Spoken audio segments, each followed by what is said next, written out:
So have you ever noticed that there are some people who get things done and others who don't? There are people who have ideas, ambitions, thoughts, intentions, and they actualize them. They act on it, they move on it, and they concretize what they dream of. And there are other people who struggle to do that, who have many, many great thoughts, ideas, aspirations, but when it comes to actually doing it, doesn't seem to happen all that much. You notice that? And maybe all of us go through different times. Times when we are productive and we put into motion our ideas and intentions, and then other times when we really mean to do it. We want to do it. We have every intention to do it, but something seems to get in the way. And that something is sometimes obvious what it is, and sometimes not so clear. Sometimes our aspirations don't come true because they're not realistic in the first place. You have an idea to conquer the world. You want to start a new business or enter a new relationship or build a new building. You have some big plan that you have, and then when it comes down to it, it's actually not all that possible, not very realistic. Nice idea, but didn't work practically. That sometimes is the case. And so back to the drawing board, come up with another idea, another plan. But sometimes it's not that. Sometimes it's not because it's not realistic to do, or it's not because anything got in the way of you doing it, or it's actually nothing you can really put your finger on why it didn't happen. You really meant to do it, and you just didn't. And the question is why? Why is it that we have so many things in our to-do list? Some people collect them. You can collect to-do lists. You can get a new app, another organization app that will get you all organized, the latest one, and create another list of to-dos, and you can put them in different orders, you can flick them up and down, different color schemes if you'd like, and prioritize, and you've got this fantastic, beautiful, very functional list of to-dos. You can organize reminders and all types of stuff, but they don't happen. They say 80% of things on to-do lists don't get done. That's the figure they throw around. And if we look at our own to-do list or wish list, and we wonder why haven't these things happened? What's the answer? Why haven't they happened? Why haven't we done all the things that we said we're going to do, that we want to do, we really want to do it? Why have they not materialized? What's stopping us? What do you think? Obstacles get in the way in life that stop you from, bringing these things to fruition. Obstacles? Like? What are the obstacles? What's blocking us? Fear. That we're scared to really do it. Why? What are we scared of? Sorry? The result. The result? What we might be successful? Some people fear of success, some people fear of failure. Success, fear of failure. Yeah. We fear, what did you say? We fear what, yeah, the leap. The leap of? Change. Of change. Doing something means changing our patterns, our habits, Fear of change. adjusting. If you're successful as well, like if let's say you do build that business, or you do enter that relationship, or you do take on this project, your life changes now. That's scary. So there are many things that could be stopping us from fulfilling what we really want to do. But interestingly, the Kabbalists teach another level to this and say that actually there may be nothing stopping you. It may not be any of those things. Maybe not be fear. It may not be any external obstacle, not really an internal obstacle either. There is something ingrained in creation where there's a certain gap between theory and practice, between an idea and doing and actualizing that idea, there is a natural gap between them. Because the entire world was created from theory to practice, from an idea that God had to an actual thing that he created. And our entire mission is to actualize the divine purpose in creation. Because that's the entire center, the entire point, the entire focus of this creation is for us to actualize a dream. That God had a dream that there should be a world. That world will be filled with people who are free, have free choice, and those people should choose to make the world a good place, to invite God into the world, make it a home for him.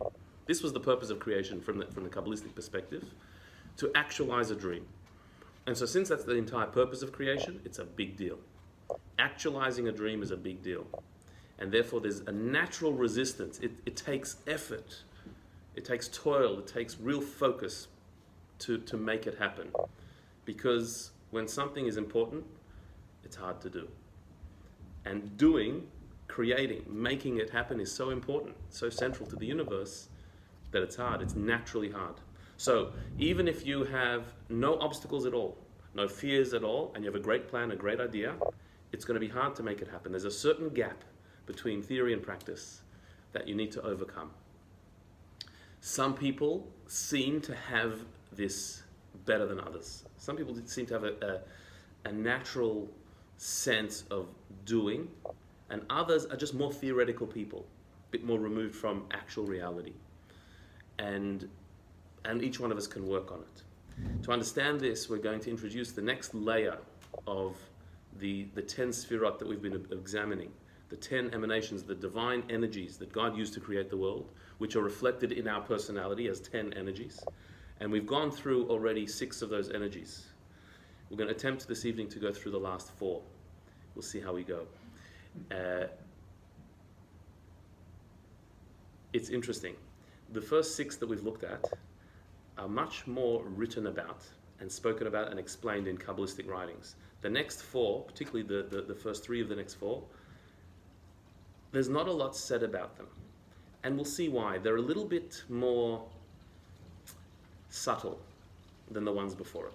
We've spoken about the intellectual faculties, called Chachma, Bina, and Dat, the 3 intellectual faculties: conceptualization, understanding or comprehension, and then application, where you come up with an idea or you understand a thought, it flashes in your mind, then you flesh it out in your brain, and then you need to connect the idea to make it real in your mind, which then can lead to emotion. And in emotions we discussed Chesed, Gvur, and Tiferet, 3 primary emotions. Chesed is attraction towards something, where you want to express yourself and come closer to it. Gevura is fear from something, where you retract from it, you recoil from it, you avoid it. And Tiferet is the balance of the 2, where you behave appropriately to the circumstance. And we spoke about that at length. A chesed person is a very giving outward and generous person. A gevura person is a more disciplined, strict, and inward person. A tiferet person is somebody who has a strong sense of the moment to be either chesed or gevura, to come close or to hold back. They're sensitive to the needs of the other. Empathetic person. So they're the primary emotions, chesed, gevura, and tiferet. That's the triad of emotions. Beneath that, in the Kabbalistic chart of our personality, there is another 3 faculties, usually called emotional faculties, even though they're not quite as emotional as Chesed, Gvur, and Tiferet.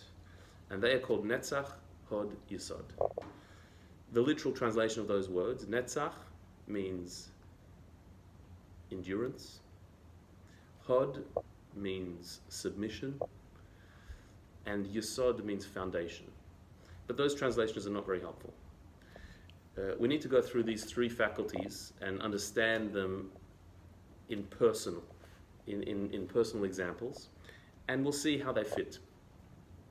The way the Kabbalists describe these faculties as, if Chachma, Bina, and Dat are the intellectual faculties, our power of cognition, if Chesed, Gvur, and Tiferet are our emotions, the way we interact emotionally and feel towards the world around us, Netzach, Hod, Yesod are our functional faculties, our ability to actualize to do, to follow through. There's thought, there's feeling, and then there is continuing that process of thought and feeling towards action to make it happen. Let's look at each one and see how they're translated, and then we'll see how it translates into a personality. So, Netzach, which is translated as endurance, but what it really means is determination.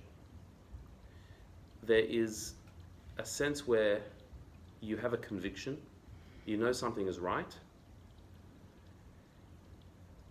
but that doesn't mean you're going to follow through. There are a lot of things that we know in our mind are right. There are things we even feel excited about, but knowing and being excited does not necessarily translate into doing something about it. Netzach is the power to follow through, to overcome hurdles and obstacles, to push ahead and to make something happen. And Netzach is necessary because feelings don't always last. We know that the center of the human being is our heart.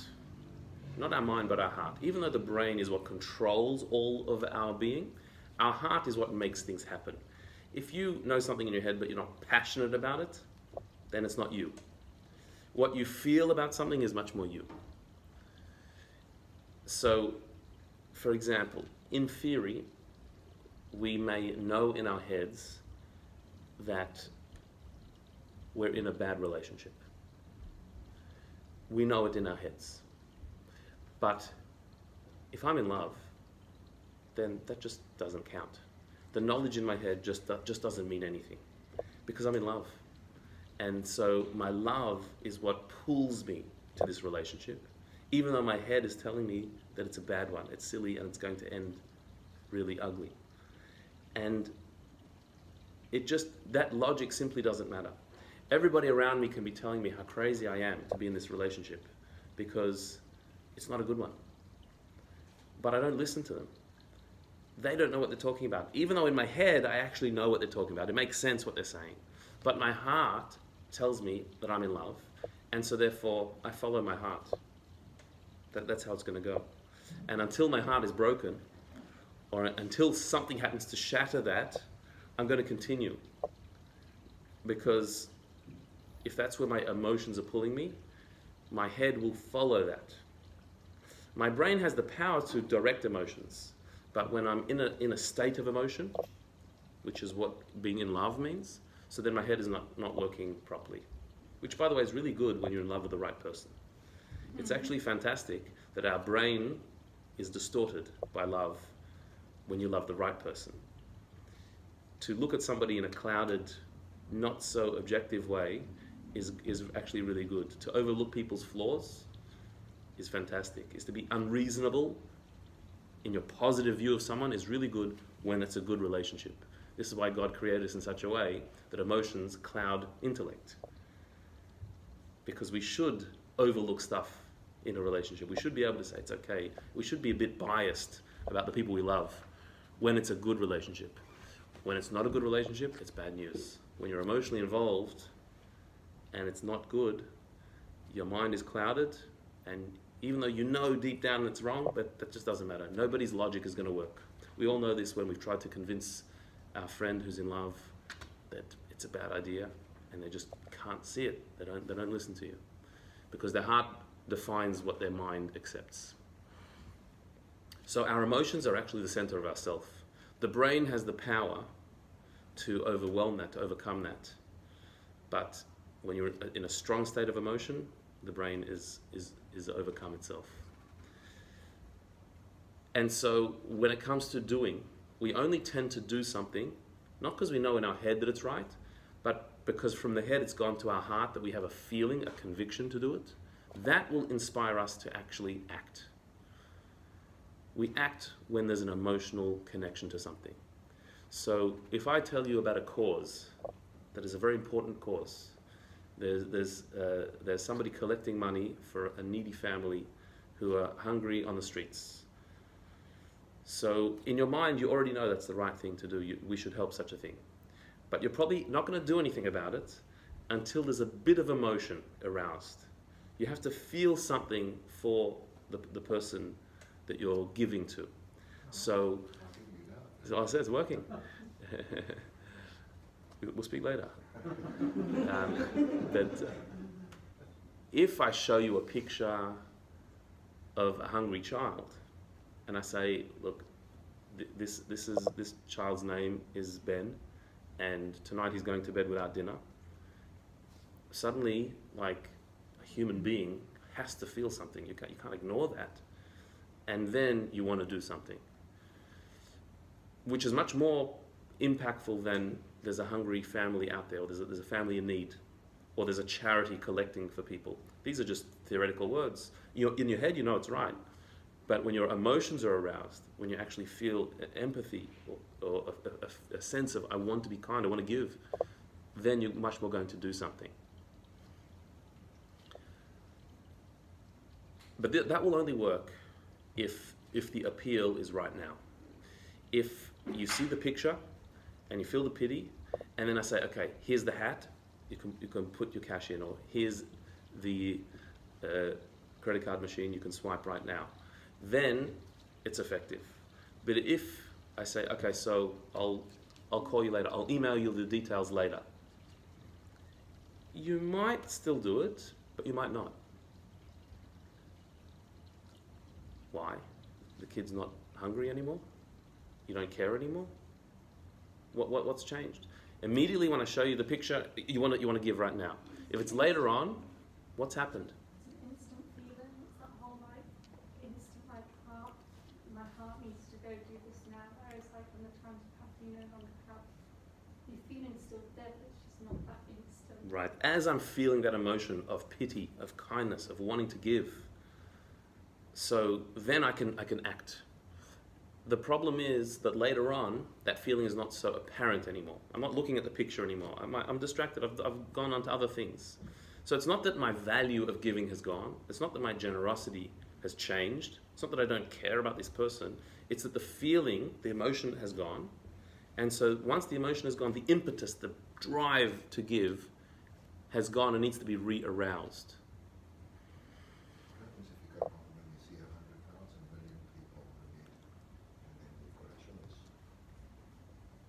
Well,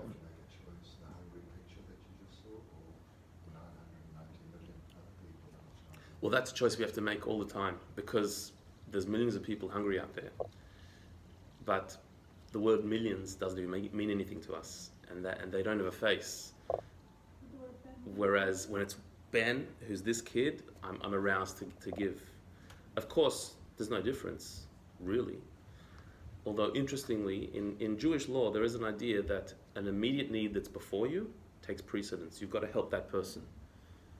Not that those people out there are not more in need, they might be. But if I have been presented with the opportunity to help somebody directly, I've got to act on that. So, there is a faculty that we have that can teach us to give even when I'm not feeling it anymore. To maintain the need to give, in this example, even when my emotion is not aroused anymore. That's what Netzach means. Netzach, which is translated as endurance, which makes sense. Also, Netzach means to overcome, to be victorious. It means the power to follow through with a conviction. If I know that there's somebody in need, so just because 5 minutes later I'm not feeling that pang of emotion towards them, doesn't mean I don't give. I have to give anyway. So if when I get home and I don't feel that anymore, but I get the text and I see the bank details, so the emotion may not be there, but I remember that I need to do this, and that's where the attribute of Netzach comes in, to say I have to follow through with what I know is right, even if I'm not feeling it right now. In fact, even if I'm not in the mood at all, I still have to do it. We go through times when we have generous moods, we're in a giving state. And we have times when we're not so giving, in all ways, not just giving charity. There are times when we are more generous with our spirit. We're in a good mood, and so therefore we have time for everybody. We listen to people. And then there are other times when we're not such good moods, we're not so open, we're a bit shriveled within ourselves. We're not interested so much. The attribute of Netzach is, whether or not you're in the mood, you have to do the right thing. Whether you're feeling it or not, that's secondary to just do what's good, do the right thing. If I'm always stuck in my moods, that means everybody else is the victim of my little mood swing and whatever I'm going through at the moment. So if you need a favor from me, if you're lucky enough to come when I'm in a good mood, you're in business. If you come to me when I'm just not into it, so then bad luck. Is that what should determine right and wrong? My mood? Because I feel it or don't feel it? That hungry kid needs only when I feel pity for the kid I should give, and if later I'm just busy with other things, they don't need it anymore. It can't be that way. So Netzach is the power to say, whether or not I'm in the mood, whether I feel it or I don't feel it anymore, I've got to follow through. I've got to do the right thing anyway. I've got to stick to it. So in my head I know it's right. In my heart I felt it. I did feel it. Maybe I'm not feeling it now, but does that mean that's where it stops? Is my heart the be-all and end-all? That I'm feeling it good and not they're not? Netzach says no, you've got to give anyway, even if you're not feeling it. And this is not only in charitable acts or helping strangers on the street. This is in our daily interactions and our relationships. That sometimes we put too strong an emphasis on our feelings, and wanting to be true to ourselves, we behave very much determined by what I'm feeling at the time. And that is actually not always so fair. If a wife asks a husband, as an example, "Do you love me?"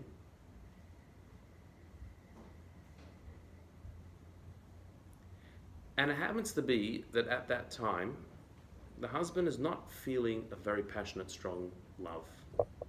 It goes through, in any even very strong and good relationship, it can happen that sometimes feelings are not deeply felt. It's there, but it's not felt at the moment. So you have a happy couple who are very devoted to each other. However, at the moment, he's feeling a little bit flat. It could be for no fault of hers at all. He's under a lot of stress, just busy with things, feeling down about himself. For whatever reason, he's just not feeling all that much love. And at that moment, just right at that moment, she turns to him and says, "Do you love me? Do you still love me?" What should he say? Yes. He should lie. Yeah? Won't she feel it, that it's a lie?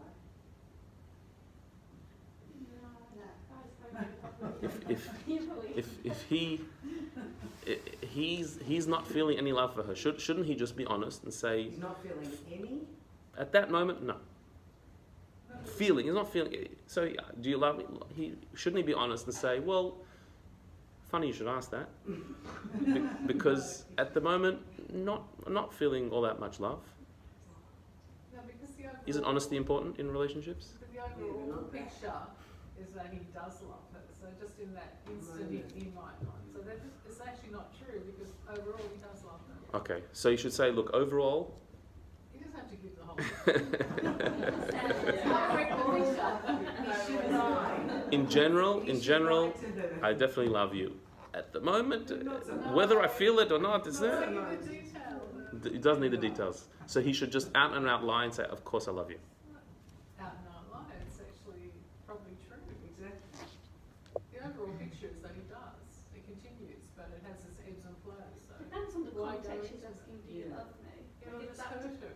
like, it depends on the context. Like, if- There's usually no context, but yeah. like if they've got a bit of issues in their marriage, and then she's saying like, "Do you love me?" Then like, maybe that's nature's organising, that's a way like him to get out and then to be a bigger picture for the both of us. But if it's just like doing the dishes and the woman wants a bit of attention, like she needs a bit of love, like, and he obviously loves her, but he just knows she just needs that at the moment, then yeah, I love you. It depends on.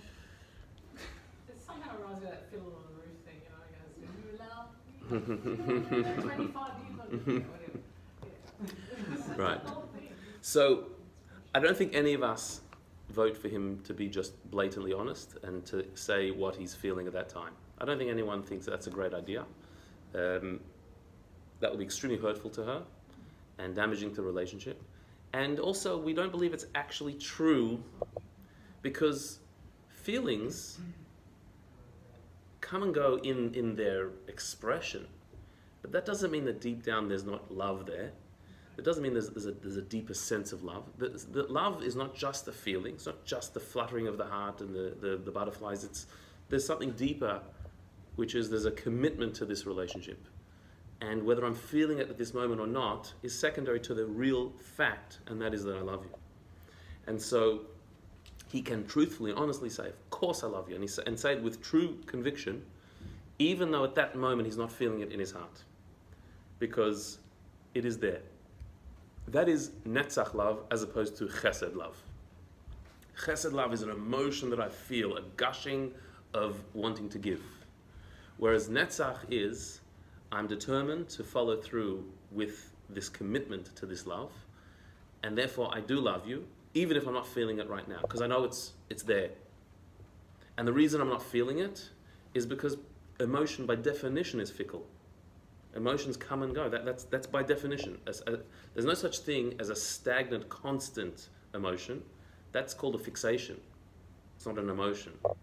If it's so unwavering that it has no ups and downs, that's not a real emotion. The nature of emotion is that it comes and goes. And so the fact that at that moment it's gone doesn't mean there's no love there. It just means I'm not feeling it. It's not apparent. And so therefore I can totally say I love you. In fact, saying it might help. Not just her, but him. Because sometimes the reason you're not feeling something is because you've become a bit numb. Our heart does sometimes just switch off.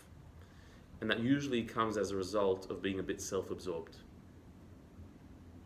When we're absorbed in ourselves, when we're thinking about ourselves, when we're worried about ourselves, when we become a bit stuck in our own bubble, our emotions switch off, because emotion is interaction with the outside. And when we become too inner, too self-absorbed, our emotions get blocked. So maybe he's not feeling the love because he's been a bit self-absorbed. And maybe she's asking, do you love me? Because she's feeling a bit ignored. And by him saying, of course I love you, and he's saying it for her, because she needs to hear it even if you're not feeling it right now. So that itself will actually kickstart his heart again. It'll open him to feel again, because he's actually doing something for her. He's actually being concerned about what she needs to hear, not just what he's feeling. And that will start his love again. King David said this in the book of Psalms. He says this about our relationship with God. There are many parallels in our human relationships and our divine relationship that he said, Ha'emanti ke'adaber, which means, I believe because I said I believe. That sometimes faith in God, our relationship with God, comes as a result of talking to him. You don't have to wait till you believe in God to talk to God. Even if you're not sure if you believe in him, start talking to him, and then the faith comes. Because sometimes the talking leads to the connection. When you're stuck in yourself, you don't feel God. When you start talking to him, he actually exists in your world. So sometimes the words have to start it, and then the feelings, the conviction, the connection comes after. So that is the power of Netzach. Netzach is to do what I know is right, even if I'm not feeling it at the moment. To do it anyway. And so Netzach is seen as a subset of Chesed, a step below Chesed. Chesed is being outward and giving. Netzach is also is doing that giving, but without the passion that Chesed has. Chesed is I love you, so I give towards you. I'm loving and so I'm giving. Netzach is I give whether I feel it or not. Whether I feel the love or not, I do it anyway.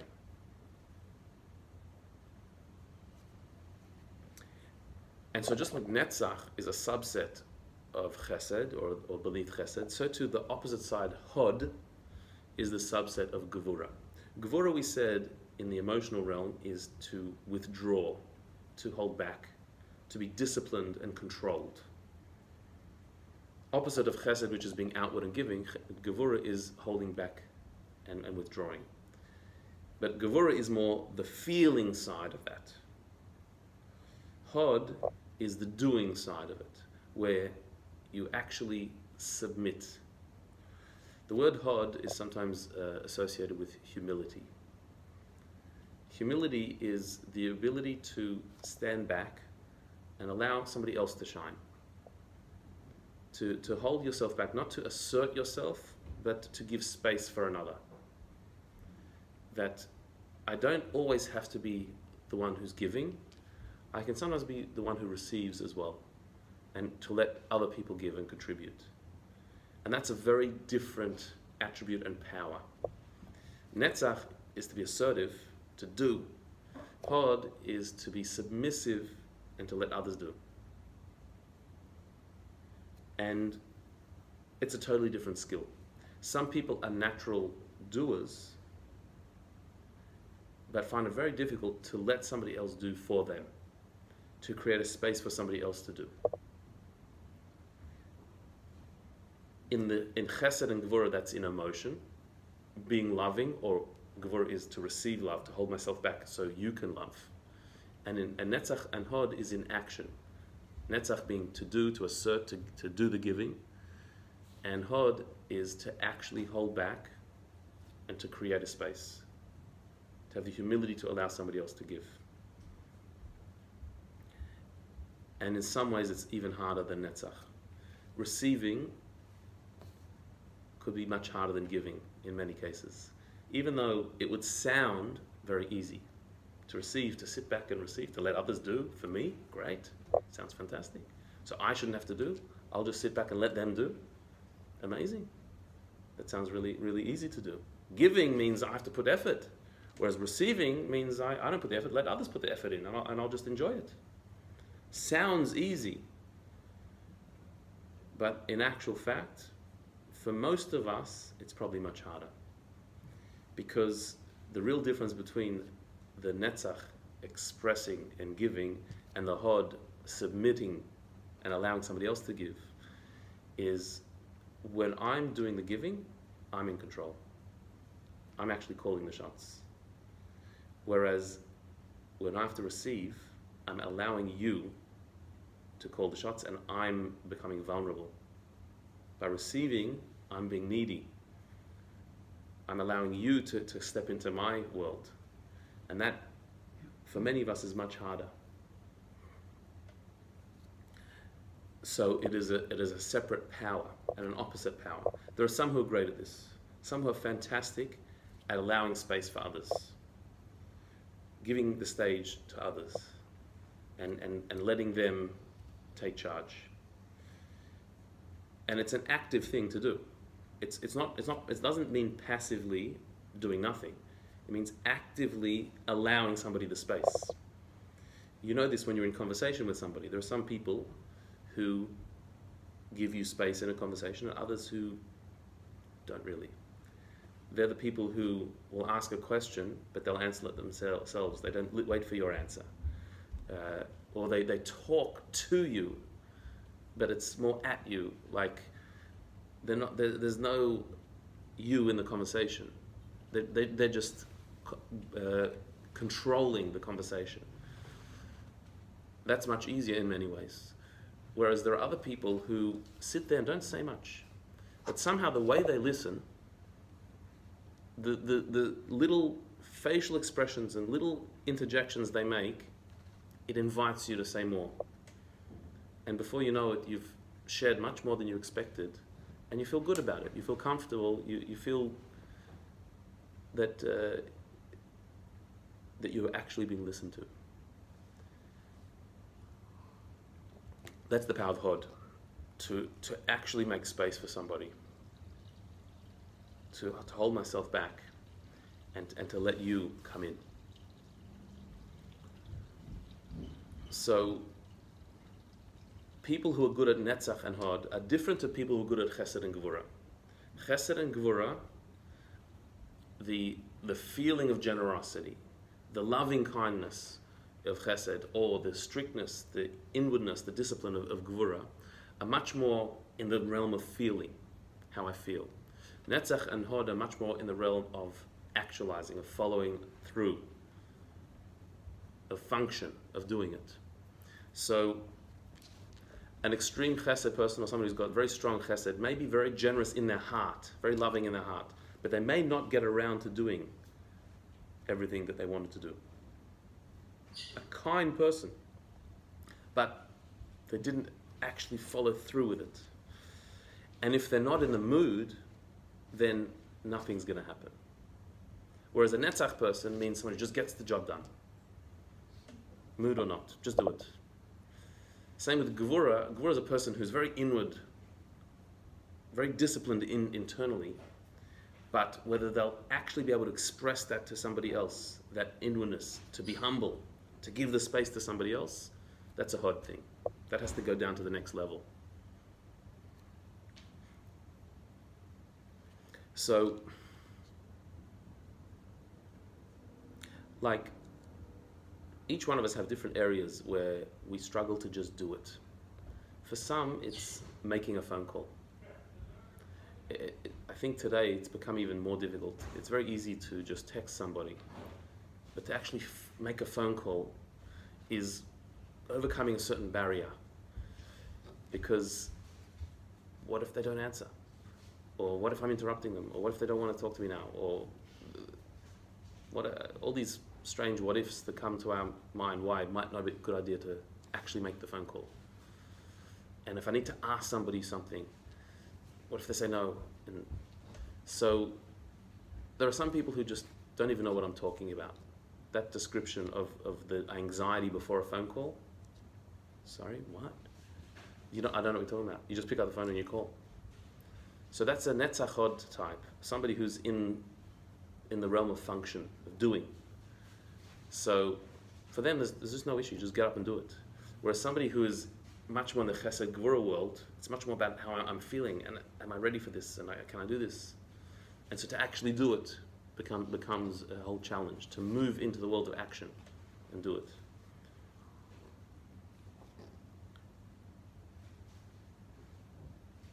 And depending on the nature of the call as well.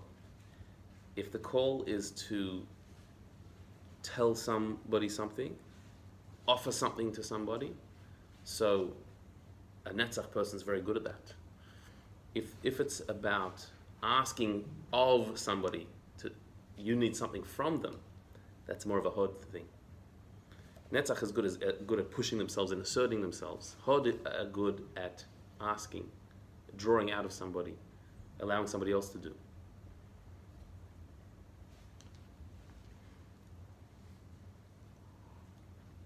So if Netzach is below Chesed and Hod is below Gevura, that Chesed is the outwardness in an emotion, Gevura is an inward emotion, Netzach is outwardness in action, and Hod is inwardness in action.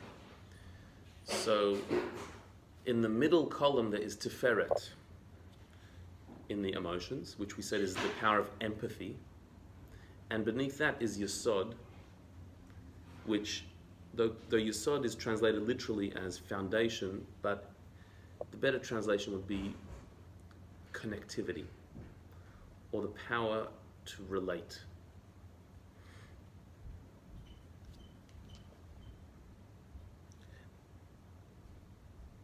There are people who are very empathetic in their heart, but you would never know it because they don't convey their empathy well. There are people who have a lot of deep emotion and kindness, but they don't communicate it. They're not able to get the message across. The power to communicate is a totally different power. You can be kind or compassionate, but if you can't communicate that, so then it's not necessarily felt by the receiver. Whereas somebody who has the power to communicate, they have this way of getting across their emotion to the other, getting their message across that is felt by the other. The power of communication has many forms. Verbal communication is only one. We speak, we say words. And so a good communicator knows to choose the right words.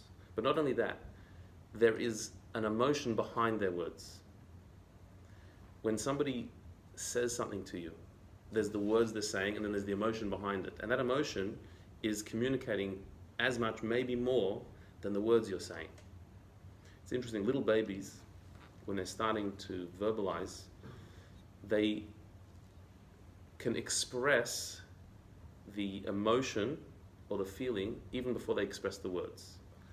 So they can make noises like, and we know what that was. Or, we know what that is. Sounds like you.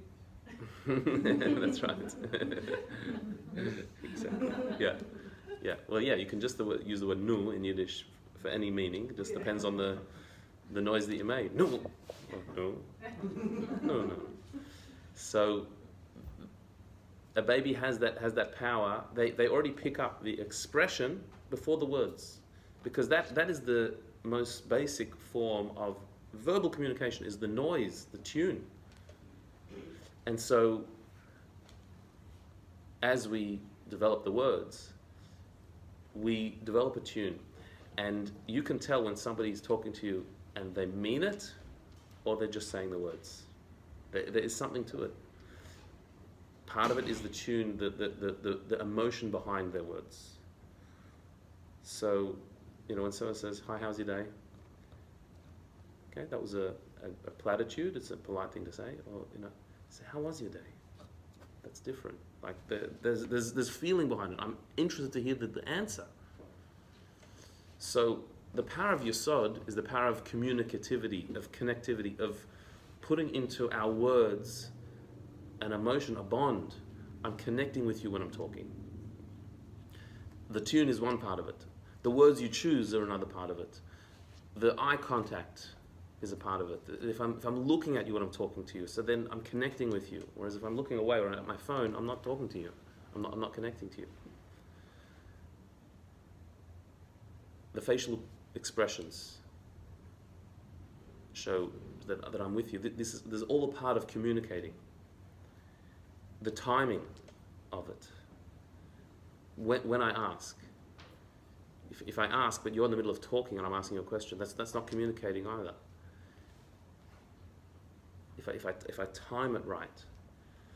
But that sense, the sense to communicate, is another faculty of our personality, which is called yesod. To connect to a person.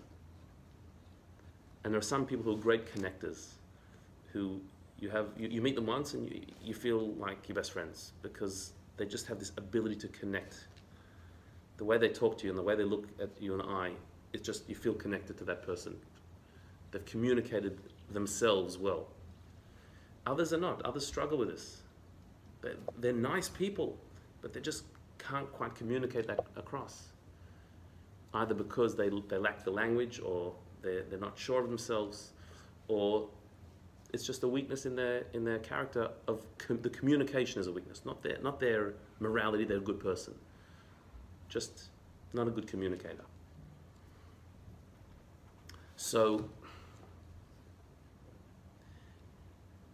yesod is to tiferet what Netzach was to chesed, and what hod was to gevura, meaning that in the emotional realm there's chesed, which is my outwardness, my heart reaching out to you in love. Gevura is my heart holding back and me being disciplined. And tiferet is my sense of what you need from me. Do you need me to be loving, or do you need me to hold back? Tiferet is my empathy, my sensitivity to the other. That's in the world of emotion. Then in the world of function, you have the same triad, but now in the world of function. Netzach is to follow through with my giving. to make it happen, to give even if I'm not in the mood. Hod is to hold back and to be humble, to give space in actuality. And then yesod is my sensitivity, my empathy in communication, my actual connecting with you. I may feel empathy, but yesod is how I convey that empathy, by connecting with you. So if you think about it, the triad, the way it works is that it's mapped out in Kabbalistic maps of our personality. There's a right column, a left column, and a middle column. The right column is the outward one. The left column is the inward one. And the middle column is the one that is not about me in the first place. Chesed is me going outward with my love, which is the right side. Gvura is me holding inward my discipline, which is on the left side. Beneath those two is Netzach, which is me going out of myself in action, doing for you, whereas Hod is me holding back in actuality. The middle column, it's not about me, whether I'm giving or holding back, it's about what do you need.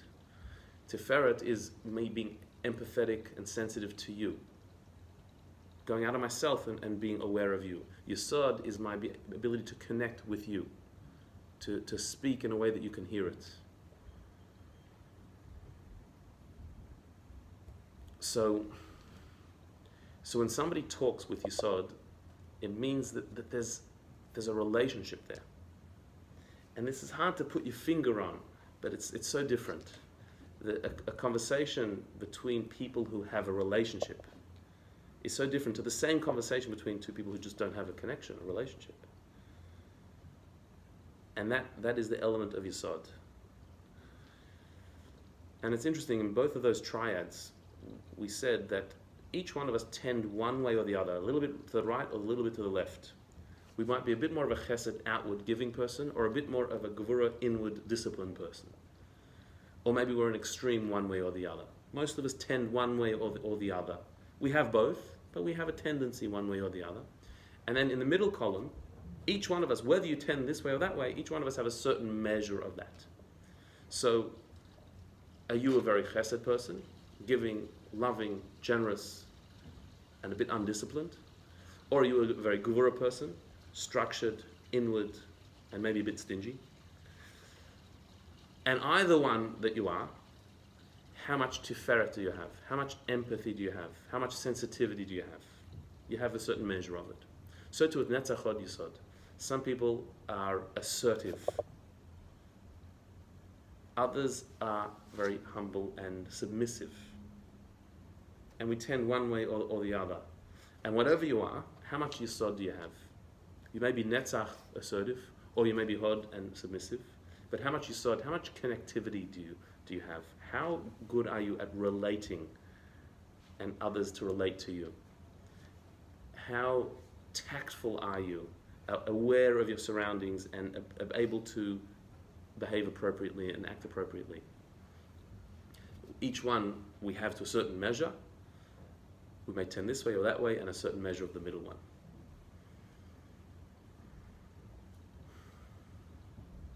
And like all of these attributes, they are morally neutral, meaning they can all be used positively and negatively. They can be a good attribute or a not good attribute. It could be a good character or a bad character, depending on how you use it. If you're a very Netzach person, that means you're assertive, you give and express and do. That's great, if it's all in the right place. If you assert yourself to do the right thing, if you push yourself to give even when you're not in the mood, that's a wonderful thing. But of course, an extremely assertive person can be pushy and can be a bully. And that would be a negative trait. Hod, submissiveness, is fantastic when that is in the form of humility and giving other people space and allowing others to shine. But it's not good if it means being a doormat and just allowing people to walk all over you and never standing up for yourself. That's not a good trait. So how do you use your hod? How do you use your netzach? And then even yesod can be used or abused. It can be corrupted as well. A quick talker is also good at a good yesod person. Somebody who just always says the right thing at the right time, but to manipulate people, that's good yesod. So like we said last week about tiferet being empathy, but that could also mean somebody who's very sensitive to knowing what people want to hear. And yesod would be the person who says exactly what people want to hear at the right time. That could be quite slimy. So all of these faculties can be used or abused. It depends how they're directed.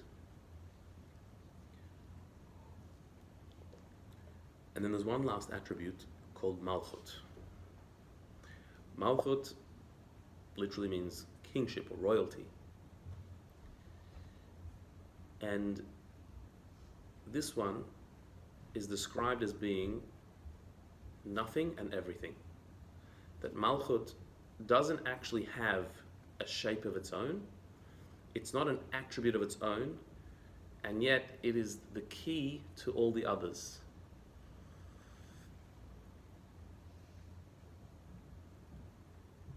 I think the best way to translate malchut would be confidence.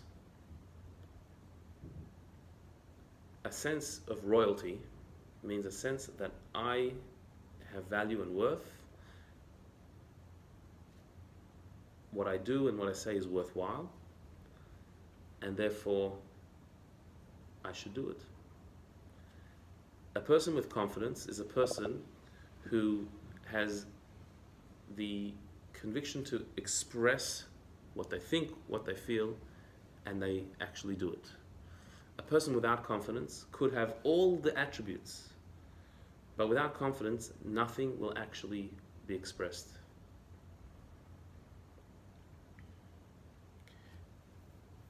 We sometimes, we know in ourselves that sometimes we feel we have so much to offer, and we could be doing so much, and the thing that is really blocking us is not that we don't know what to do, we know. Not that we don't feel it, we're passionate in our heart. Not that we're not determined to do it, we're determined to do it. But there's just one last missing piece, and that's confidence. To actually know that I can do it and I should do it. And sometimes when that's the missing piece, it's so heartbreaking because everything else is there. You have somebody who's so talented and so full of potential, but they're just unsure of themselves, and they think, maybe I'm not worthy to do this. Why not? Why are you any unworthy than anyone else? Like, why are you not? But it's a lack of malchut, a lack of sense that I am a creation of God who has been given gifts and that they need to be expressed. And if you don't have that, if you don't have that malchut, if you don't have that sense of your value, so then everything you have becomes valueless because it doesn't go anywhere. All your brilliance and all your beautiful heart and all the beautiful contribution that you have for the world just doesn't get expressed. It doesn't happen because you don't believe in yourself. Whereas when you do have confidence, so then your gifts are given to the world. Even confidence could also be misplaced. You do have sometimes somebody who just has confidence, but nothing to back it up. So there are people who are brimming with confidence. So they'll share their opinion, and they'll share it with certainty, even though it was quite stupid. What they actually said was quite stupid, but they said it with such authority that people listen. And they may not even have very good character at all, but the way they express it is with such self-confidence People go for that. People respect self-confidence even when it's backed up by nothing.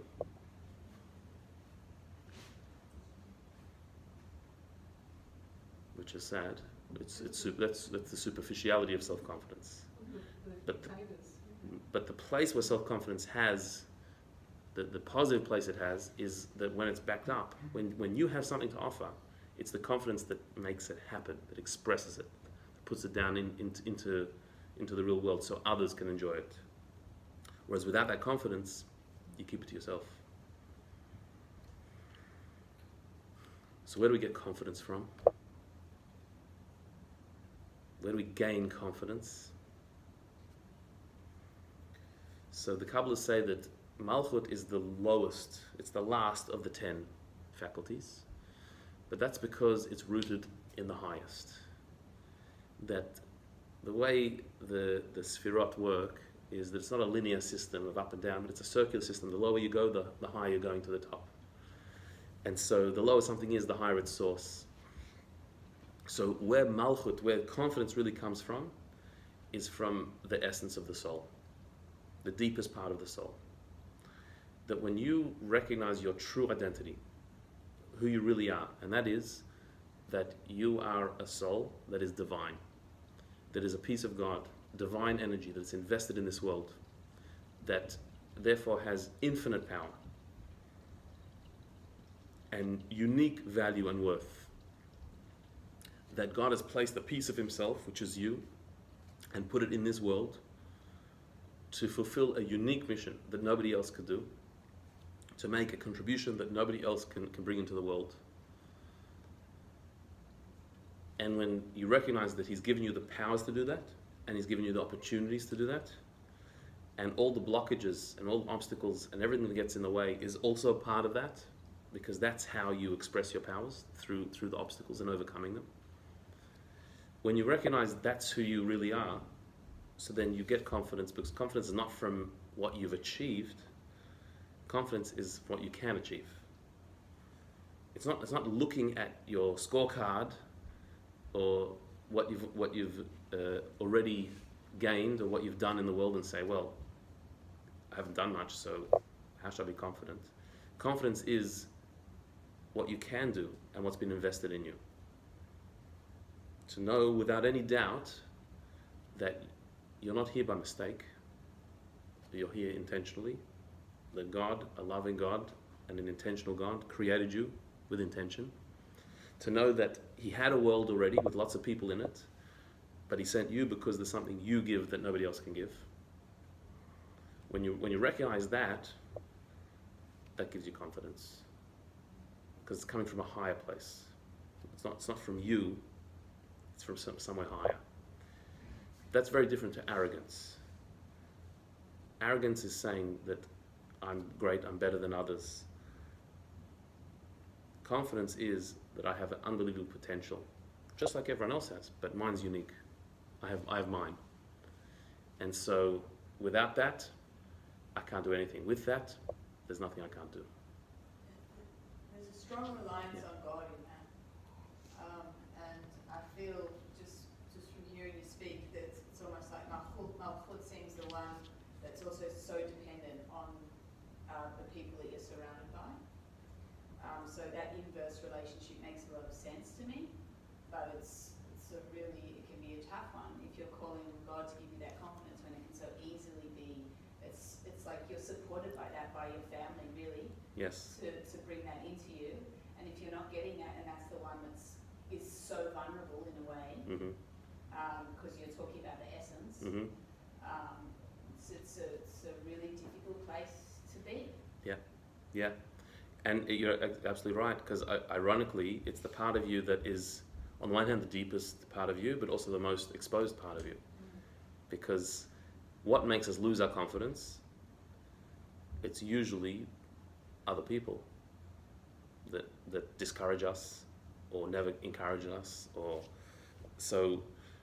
and we do bounce off others for that. So I guess to meditate on the idea that even though a lot of my confidence comes from the feedback I get from the outside. But there's a part of me that is untouchable, that is not defined by anyone around me or outside of me. It's not even defined by me, it's defined by the one who created me. And that part of me cannot be destroyed, even if I've never been given the confidence by others, I've never been encouraged, and the opposite, but there's a part of me that is not touched by all that, is beyond all that, is pure and healthy and strong, and it is confident. If I believe that there's confidence in me, so then that's where I can build it from. If I don't have that, if I don't believe that, then that's what I need to find. I need to find that belief. How old are we talking here? Like, what about the little child? Well, a little child has this much more naturally. Like, a kid's confidence has to be really taken away from them for them to lose it, because they think they can do everything. And they can, they're right. It's only when they're told no, you can't, that they start to limit themselves. So you ask a kid, what are you good at? Everything. You know, what do you want to be when you grow up? You know, they have everything. And so we have to nurture that and encourage that and build that. But a kid who missed out on that, who wasn't given that encouragement and that was quashed, there's still that part of them that isn't untouched, that they can rebuild from.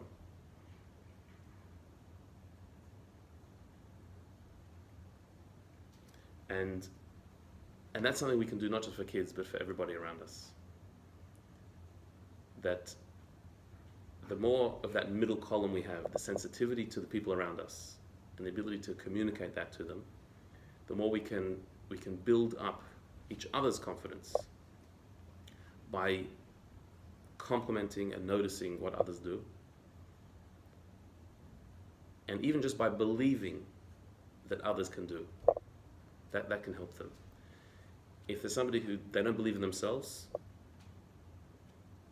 as long as somebody believes in them, then we can recapture that energy. That soul can be reignited and it can flow. If you know that there's somebody out there who believes in you. And we can be that for many people, more than we even realize. So we can be generous with that. Okay. Thank you. If there are any questions, we're happy to chat. Otherwise, we're going to end the series here. And please go and we'll resume in a couple of weeks, something new.